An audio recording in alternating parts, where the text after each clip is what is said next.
Vous connaissez bien les modes indicatifs et impératifs parce que ce sont ceux que vous utilisez le plus souvent dans la vie courante quand vous parlez à vos amis, à vos parents, à votre famille, etc. Alors ce sont néanmoins des modes qu'il faut un peu définir pour que vous sachiez ce qu'ils recouvrent et puis pour que vous puissiez les analyser correctement. Alors d'abord, je vous donne une définition du mode. Qu'est-ce que c'est un mode concernant les verbes? C'est pas la mode, hein, c'est pas le même terme, vous voyez que c'est au masculin et pas au féminin. Donc le mode du verbe, ça indique l'intention de celui qui parle, qu'on désigne aussi par le terme de locuteur. Donc moi, j'utilise les deux termes indifféremment. C'est l'intention de celui qui parle ou du locuteur. Qu'est-ce que ça veut dire? Ça veut dire que le mode, d'ailleurs c'est un terme qu'on utilise souvent maintenant pour dire je suis en mode quelque chose, je suis en mode autre chose, c'est une manière, c'est le synonyme de manière. Donc avec le mode du verbe, on indique une manière de considérer l'action ou la situation qui est indiquée par le verbe. Alors on va détailler un peu pour que vous compreniez bien. L'indicatif, donc c'est un mode, au même titre que d'autres modes qu'on détaillera. Ce mode indicatif, il indique, c'est de là que vient le terme, hein, que l'action donnée dans le verbe est considérée comme réelle ou que le jugement, là aussi indiqué par le verbe, est considéré comme vrai. Avec des exemples, ce sera peut-être plus clair. Premier exemple pour le fait de considérer une action comme réelle, je vais au marché. Si vous dites « je vais au marché », c'est que vous considérez que vous êtes vraiment en train d'aller au marché. Sinon, vous êtes en train de mentir, mais finalement, ça tient à l'appréciation du contexte et puis de la personne avec qui vous parlez, et puis de votre propre conscience. Mais quand vous dites « je vais au marché », même quand vous mentez, en fait, vous déclarez quelque chose comme quelque chose que vous tenez, normalement, officiellement, pour vrai. Autre exemple avec cette fois-ci le jugement. Si vous dites « j'aime aller au marché », eh bien là, vous donnez une indication sur un avis, un jugement, une opinion. Là, c'est une appréciation, le fait d'aimer quelque chose. Et vous déclarez avec ce mode indicatif que c'est vrai. Alors ça n'empêche pas que parfois on utilise de la négation pour nier un jugement, par exemple, je n'aime pas aller au marché. Dans ce cas-là, vous affirmez quand même que quelque chose est vrai, à savoir là que vous n'aimez pas. Donc une absence d'appréciation ou une détestation. De la même manière, si vous dites je ne vais pas au marché, vous affirmez que vous n'y allez pas, vous affirmez une action. C'est peut-être une action négative, mais ça reste quand même une action. Donc ce mode indicatif, il est dans la réalité, dans l'affirmation, dans le fait, dans le factuel. Il existe 4 temps simples et 4 temps composés à l'indicatif. Ces 4 temps simples, je les ai listés ici, les 4 composés ici. Quelle est la différence entre le temps simple et le temps composé?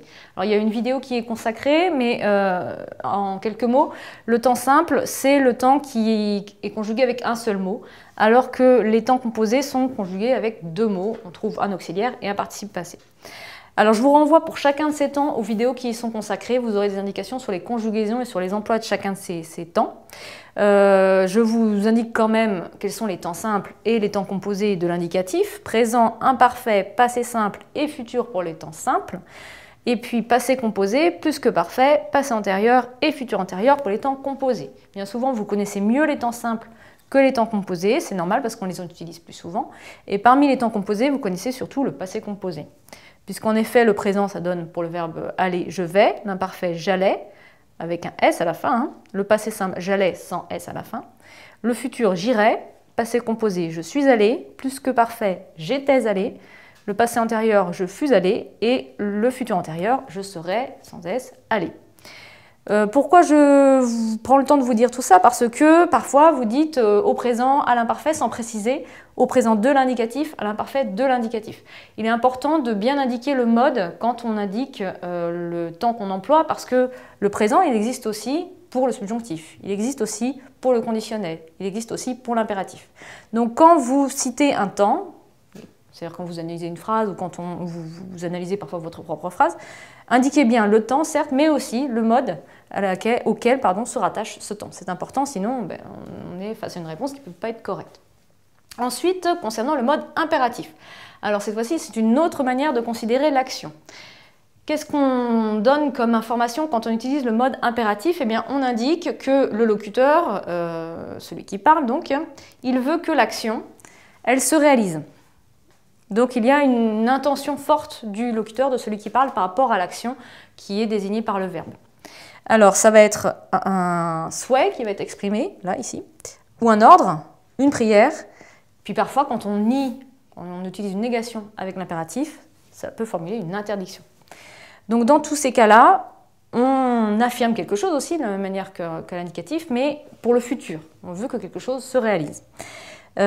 Contrairement à l'indicatif, où vous voyez, il y a beaucoup de temps, il y en a 8 en tout, il n'y en a que 2 à l'impératif, et c'est même encore moins que ça, parce qu'en fait, à l'impératif, on utilise couramment seulement un seul de ces temps. C'est le temps simple, qui est le présent de l'impératif. Il se traduit comme ceci, vient par exemple, avec le verbe venir. Il y a aussi un temps composé à l'impératif, mais il est beaucoup moins utilisé, voire pratiquement jamais. C'est l'impératif passé, et il va se dire de la manière suivante, par exemple, avec le verbe arriver, sois arrivé. Donc, vous donnez un ordre à quelqu'un d'avoir déjà accompli une action en un temps donné. Alors là, vous lui ordonnez de commencer à faire une action. Vous lui ordonnez d'avoir fini l'action, en fait. C'est ça la différence entre les deux. Et donc le présent est un temps simple, alors que le passé, ici, l'imparfait, le présent l'impératif est un temps simple, alors que le passé de l'impératif, c'est un temps composé. Donc voilà pour ce qu'on peut dire sur les modes indicatifs et impératifs. J'espère que vous y voyez désormais plus clair sur la différence entre les modes, les temps et la manière dont les employer.